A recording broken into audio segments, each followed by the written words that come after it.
दोस्तों, आज की कहानी बहुत ही मजेदार है। इस कहानी को लास्ट तक जरूर सुनिएगा। तो चलिए कहानी शुरू करते हैं। और मेरे चैनल पर पहली बार आए होंगे तो जरूर सब्सक्राइब कीजिए। रात का समय था, करीब 12 बजे। अचानक मुझे नींद से जागकर वॉशरूम जाने की आवश्यकता महसूस हुई। मैंने धीरे से उठकर वॉशरूम की तरफ कदम बढ़ाए। थोड़ी देर बाद जब मैं वापस आया तो मैंने देखा कि मेरी भाभी बिस्तर पर सोई हुई थी, लेकिन उनकी पीठ मेरी ओर थी। कमरे में हल्की सी रोशनी थी, जिससे उनकी सिल्क की नाइटी की चमक मुझे दिखाई दे रही थी। मैंने धीरे धीरे कदम बढ़ाए और देखा कि बहन गहरी नींद में सोई हुई थी। उनका चेहरा शांति से भरा हुआ था और नाइटी ऊपर तक उठी हुई थी। उनके शरीर का पूरा रूप दिखाई दे रहा था। इस दृश्य को देखकर मेरी हालत खराब हो गई। मेरा ध्यान पूरी तरह से भटक गया। अब मैं अपना परिचय देता हूँ। मेरा नाम रोहित है और मैं अंबाला शहर का रहने वाला हूँ। मेरी लंबाई 5 फीट 8 इंच है और मैं सामान्य कदकाठी का हूँ। कुछ दिन पहले की बात है, जब मैं मुंबई से गुजरात इंटरव्यू देने के लिए ट्रेन से जा रहा था। ट्रेन में बैठा तो मेरे सामने एक महिला बैठी थी। वह बहुत ही सुंदर और आकर्षक दिख रही थी। उनका चेहरा एक अलग ही चमकली हुए था और उनके लंबे बाल उन्हें और भी खूबसूरत बना रहे थे। उनका शरीर बहुत सुंदर था और उनकी मुस्कान में एक खास बात थी, जिससे उनका व्यक्तित्व और भी आकर्षक लग रहा था। मुझे बहुत अच्छा लग रहा था और आत्मविश्वास से मेरी नजरें उनके ऊपर थीं। ट्रेन के सफर के दौरान मैंने सोचा कि क्या मैं उनसे बात करूं। फिर मैंने हिम्मत जुटाई और उनसे बातचीत शुरू की। उन्होंने मुस्कुराते हुए पूछा, आप कहाँ जा रहे हैं? मैंने कहा कि मैं गुजरात जा रहा हूं, जहां मेरा एक इंटरव्यू है। ये सुनकर वह बोली, अच्छा, मैं भी गुजरात की रहने वाली हूँ। मुंबई अपने पति से मिलने आई थी। फिर मैंने उनका नाम पूछा तो उन्होंने बताया कि उनका नाम ज्योति है। मैंने कहा, आप गुजरात के किस इलाके में रहती हैं? तो उन्होंने कहा, मैं भी कलोल में रहती हूँ। धीरे धीरे हमारी बातचीत गहरी होती चली गई। मुझे उनकी बातें बहुत अच्छी लगीं और उनकी हंसी ने मेरे दिल को छुआ। हम एक दूसरे से अपने जीवन के बारे में बातें करने लगे।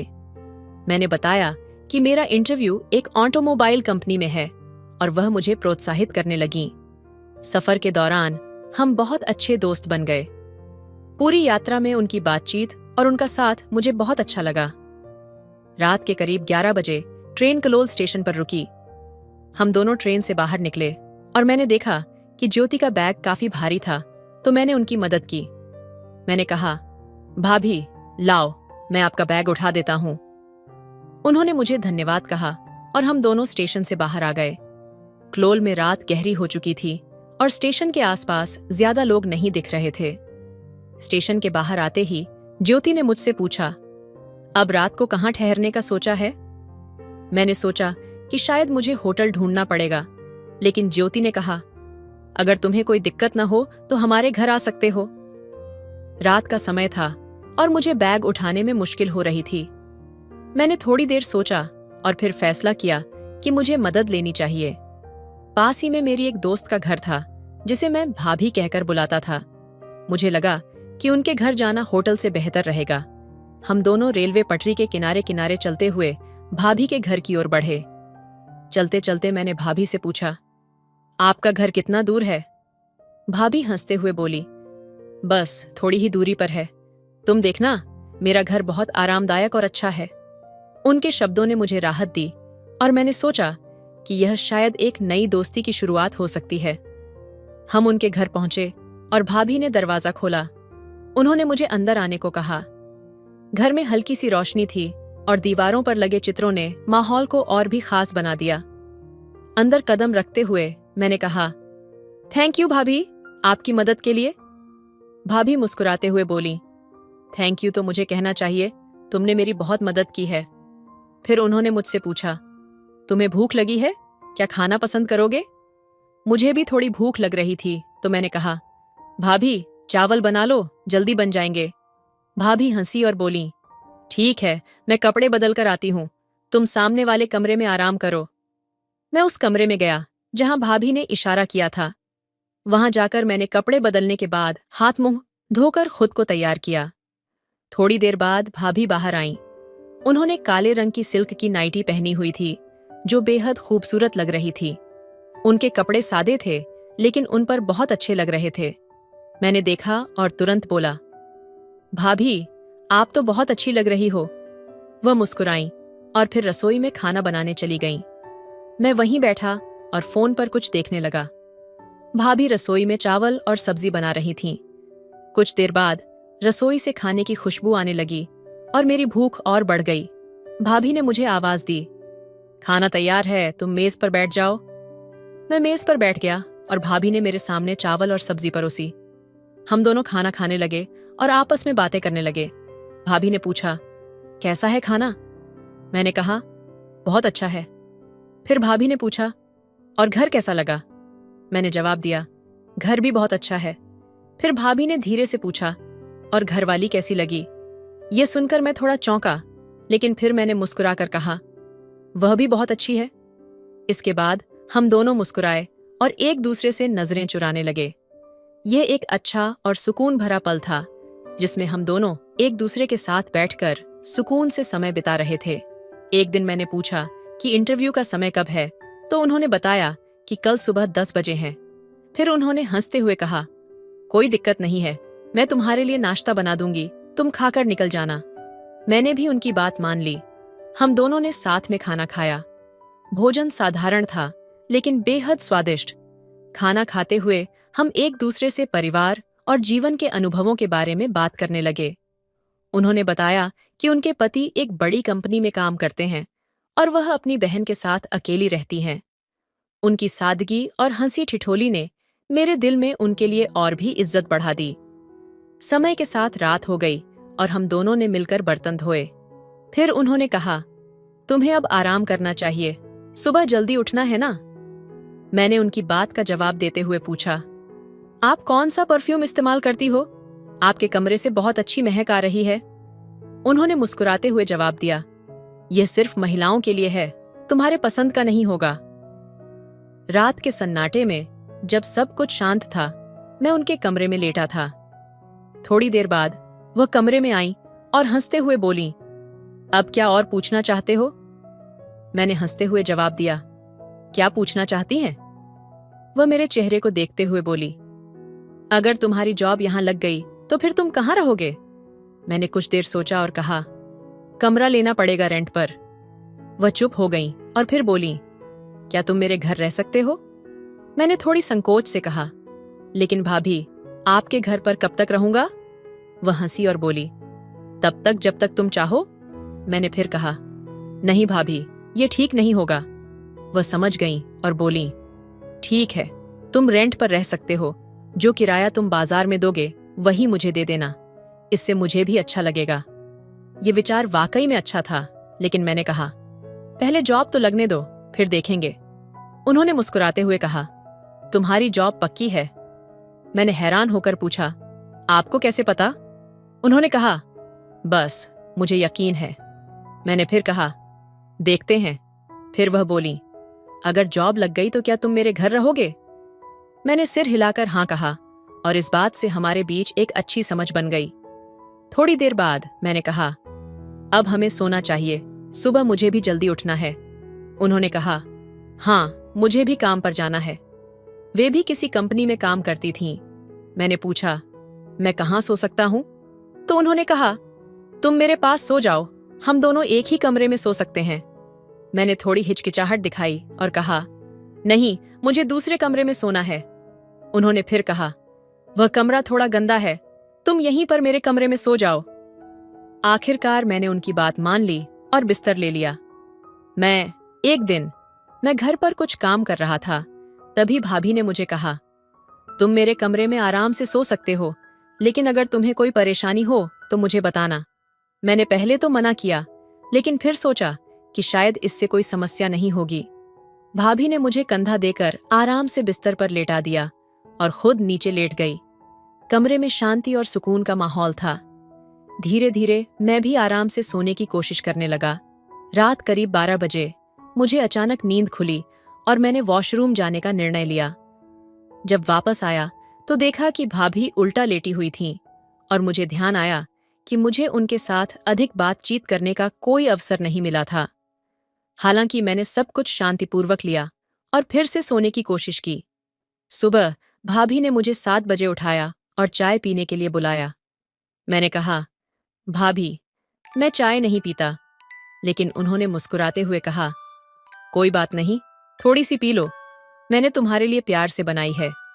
जब मैंने भाभी की तरफ देखा तो उनकी आंखों में एक नई चमक थी और उनका तरीका भी थोड़ा अलग था।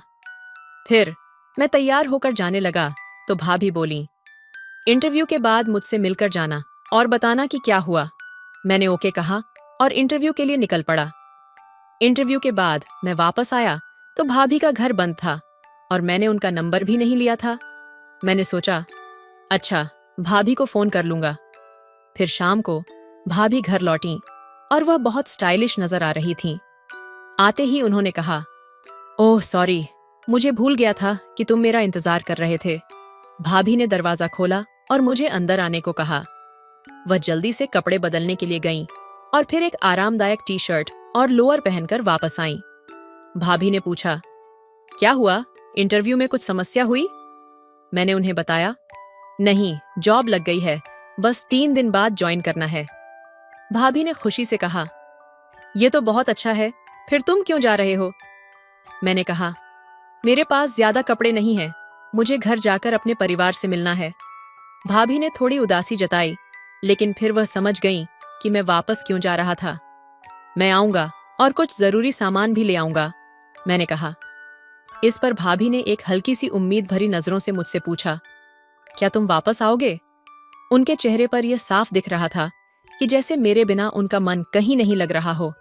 मैंने भाभी से कहा, भाभी, मैं जरूर आऊंगा। तो भाभी थोड़ी सी राहत महसूस करते हुए बोली, अच्छा, तो फिर तुम कब जाओगे? ट्रेन कब की है? मैंने जवाब दिया, कल सुबह की है, नाइट की ट्रेन में कोई सीट नहीं है। ये सुनकर भाभी बहुत खुश हो गईं और बोली, ठीक है, फिर आज तुम आए हो तो रूम की सफाई कर लेते हैं और शाम को कुछ खास करेंगे। मैंने पूछा, क्या खास करेंगे? तो भाभी बोली, तुम्हारी जॉब लग गई है तो पार्टी करते हैं। पार्टी? भाभी, मैं तो काफी बचत में हूं, पैसे कम हैं, मैंने कहा। भाभी मुस्कुराते हुए बोली, कोई बात नहीं, पार्टी में दे दूंगी, जब तुम्हारी सैलरी आ जाएगी तो वापस कर देना। फिर हम दोनों ने खाना खाया और रूम की सफाई में लग गए। सफाई करते करते देर हो गई। फिर भाभी ने पूछा, क्या तुम घर पर खाना खाओगे या बाहर? मैंने कहा, घर पर ही खाएंगे। फिर भाभी ने पूछा, क्या तुम ड्रिंक करते हो? मैं थोड़ा चौंका, लेकिन पहले कुछ बोल पाता। तब तक भाभी ने कहा, ठीक है, तो तुम बाहर से एक बोतल ले आना, मैं तब तक कुछ खाने के लिए तैयार करती हूँ। उन्होंने मुझे 500 रुपये दिए और बोली, एक रेड लेवल की बोतल ले आना, कुछ फ्रूट्स और ड्राई फ्रूट्स भी ले आना, और हाँ, एक सिगरेट का पैकेट भी ले आना। मैंने पैसे लेकर दुकान की ओर रुख किया। वहां 970 रुपये की एक बोतल मिल रही थी और मैं पहले कभी भी इतने महंगे ब्रांड पर नहीं गया था, लेकिन इस बार कुछ अलग ही था। फिर मैंने वही खरीदी। आज का दिन कुछ खास था। मैंने ऑफिस से आते ही फ्रेश हो जाने का मन बनाया। साथ में कुछ फ्रूट्स और ड्राई फ्रूट्स ले आया ताकि घर में एक छोटी सी पार्टी का माहौल बनाया जा सके। घर पहुंचते ही मुझे देखा तो भाभी ने मुझे देखकर कहा, तुम थोड़ा आराम करो, मैं खाना तैयार कर देती हूँ। भाभी ने आलू गोभी की सब्जी और पूरी बनाई थी, जो बहुत ही स्वादिष्ट लगा। भाभी नहाने जाती रही थी। भाभी ने मुझे कहा, तुम पहले नहा लो, ये कपड़े गंदे हो गए हैं। मैंने जवाब दिया, लेकिन मेरे पास तो दूसरे कपड़े नहीं हैं। तो भाभी मुस्कुराते हुए बोली, कोई बात नहीं, ये लो, एक लोवर और टी शर्ट पहन लो। मैंने उनके दिए कपड़े पहने और फ्रेश हो गया। जब मैं भाभी के पास पहुंचा तो वो भी तैयार हो चुकी थीं। हमें साथ में चाय और स्नैक्स का आनंद लेना था और बातचीत का सिलसिला शुरू हुआ। भाभी ने मुझसे पूछा, तुम्हारी कैसी गर्लफ्रेंड है? मैंने शर्माते हुए जवाब दिया, बस एक ही है भाभी। भाभी हंसते हुए बोली, तुम तो बहुत शर्मीले हो। हम दोनों के बीच हल्की सी बातचीत हुई, लेकिन यह पूरी बातचीत आदर्श तरीके से थी और दोनों ने एक दूसरे का सम्मान बनाए रखा। भाभी ने कहा, तुम्हारा क्या ख्याल है, रिश्तों में क्या सबसे महत्वपूर्ण होता है? मैंने कहा, भाभी, रिश्तों में सबसे जरूरी चीज है सम्मान और भरोसा। अगर दोनों चीजें हों तो हर रिश्ता मजबूत रहता है। भाभी ने कहा, सच में तुम सही कहते हो। हमने साथ में स्नैक्स और चाय का आनंद लिया और फिर भाभी ने मुझसे कहा, जब भी तुम्हें समय मिले तो अपने दोस्तों और परिवार के साथ और ज्यादा वक्त बिताओ। रिश्तों का ख्याल रखना बहुत जरूरी है। इस छोटे से समय में हम दोनों ने एक दूसरे की बातें सुनी और समझी। हमने समझा कि रिश्तों में आपसी सम्मान, भरोसा और प्यार बहुत महत्वपूर्ण होते हैं। भाभी ने कहा, रिश्ते कभी भी आसान नहीं होते, लेकिन अगर आप उन्हें सही तरीके से निभाते हो तो सब कुछ ठीक रहता है। हम दोनों ने इस समय का पूरा आनंद लिया और एक दूसरे को समझने का एक नया तरीका पाया। मुझे एहसास हुआ कि यह छोटी सी बातचीत मेरे जीवन में एक बड़ी सीख बनकर आई, लेकिन समय की धारा कभी स्थिर नहीं रहती। जैसे ही वह मीठा पल समाप्त हुआ, मैं महसूस करने लगा कि हमारे बीच जो समझ और सहजता थी, वह अचानक किसी गहरी खाई में गिरने लगी। भाभी की बातों ने जैसे एक बीज बो दिया था, लेकिन उस बीज के अंकुरित होने के बाद वह जड़ें गहरी होती गईं और कुछ समय बाद मुझे यह एहसास हुआ कि रिश्तों में सिर्फ समझ और प्यार ही नहीं, बल्कि अनकहे आघात और गहरे छुपे हुए जख्म भी होते हैं। हमारी बातचीत की मिठास धीरे धीरे कसैले एहसास में बदलने लगी। भाभी की मासूमियत में एक गहरी थकान थी जो वह कभी सामने नहीं लाती थी। वह खुद को उस रिश्ते में पूरी तरह से समर्पित कर चुकी थीं, लेकिन क्या सच में वह खुश थीं? क्या सम्मान और भरोसा उनका दिल से मिल पा रहे थे या बस एक दिखावा था? मेरी आंखों में उनके संघर्ष की छाया छिपी हुई थी, जो अब मुझे साफ नजर आने लगी थी। कभी कभी हम रिश्तों में इतना खो जाते हैं कि हम खुद को भी भूल जाते हैं।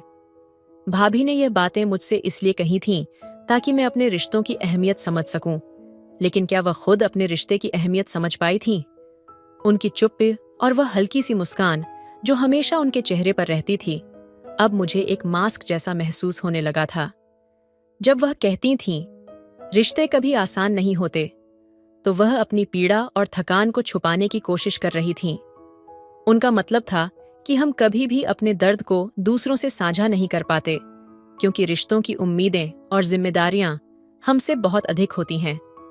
शायद यही कारण था कि वह दूसरों को अपना समय देने की सलाह देती थीं, ताकि वे अपने रिश्तों में खोकर खुद को न भूल जाएं। ये एहसास मुझे गहरे अंदर तक झकझोर गया। रिश्तों की सच्चाई इतनी कड़ी थी कि हमें समझने में समय लगता है, और अक्सर हम उन चुपके से रोते हुए चेहरों को अनदेखा कर देते हैं जो हमारी आंखों के सामने होते हैं। उस छोटे से वक्त में भाभी ने जो कहा था, अब वह एक भारी सच बनकर मेरे दिल में बैठ गया था। तो दोस्तों, आपको यह कहानी कैसी लगी, कमेंट करके जरूर बताइए।